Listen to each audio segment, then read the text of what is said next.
ஆயாதி கணிதம் வீட்டோட lucky number. அதை எந்த முறையில் முன்னோர்கள் அதாவது ஸ்தபதிகள் கணிச்சு வீடை கட்டியிருக்காங்க, வீடாக இருக்கட்டும், கோயில்களாக இருக்கட்டும், அரண்மனைகளாக இருக்கட்டும், இப்படி இதெல்லாமே கட்டியிருக்காங்க அப்படிங்கிறத இந்த பதிவில் டீட்டெயிலாக பார்க்கலாம். 6 பொருத்தம் பார்த்து பலன் அறிவதற்கு சட ஆயாதின்னும், 10 பொருத்தம் பார்த்து பலன் அறிவதற்கு தச ஆயாதின்னும், 16 பொருத்தம் பார்த்து அதாவது எல்லா பொருத்தமும் பார்த்து வீடோ கோயிலோ அரண்மனைகளோ கட்டின மெத்தடுக்கு பேரு பூர்ண ஆயாதினும் அல்லது சோடச ஆயாதினும் சொல்றாங்க.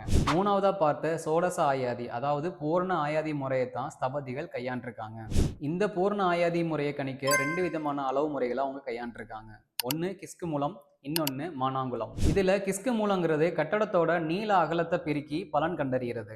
மானாங்குளம்ங்கிறது நீள அகல அளவுகளை கூட்டி சுற்றளவு எடுத்து அது வீட்டின் உரிமையாளர்களுக்கு என்ன விதமான நன்மைகள்லாம் கொடுக்கும் அப்படிங்கிற பலன் கண்டறிகிறது. மானாங்குள அளவுள்ள வீட்டின் உரிமையாளருக்கும் வீட்டிற்குமான 16 பொருத்தம் என்னதாங்கிறத இப்ப பார்க்கலாம். கர்ப்ப பலன், ஆதாய பலன், விரய பலன், யோனி பலன், நட்சத்திர பலன், வார பலன், அம்ச பலன், வம்ச பலன், திதி பலன், ராசி பலன், வயதின் பலன், பூத பலன், குணப்பலன், சூஸ்திர பலன், நேத்திர பலன், கணப்பலன். இந்த 16 பொருத்தங்கள் இல்லாம அமிர்தாதி யோக பலன், தாரா பலன்னு இன்னும் எக்ஸ்ட்ரா 2 பலன்களை பார்த்து தான் ஸ்தபதிகள் வீடோ கோயில்களோ அரண்மனையில கட்டியிருக்காங்க. உங்களுக்கு வாஸ்து மேல நம்பிக்கை இருந்தால் மட்டும்தான் சொல்றேங்க, நீங்களும் இந்த மிகவும் பழமையான வாஸ்து முறைகளை பயன்படுத்தி வீடை கட்டி மகிழ்ச்சியா வாழ பாருங்க. போடி தர்மத்துப்பட்டி திரு ஸ்ரீனிவாசன் சாரோட சைட்டுக்கு கணிச்ச ஆயாதி பலன்களை டிஸ்கிரிப்ஷன்ல அப்லோட் பண்றேன். தெரிஞ்சுக்கணும்னு நினைக்கிறவங்க டவுன்லோட் பண்ணி தெரிஞ்சுக்கோங்க.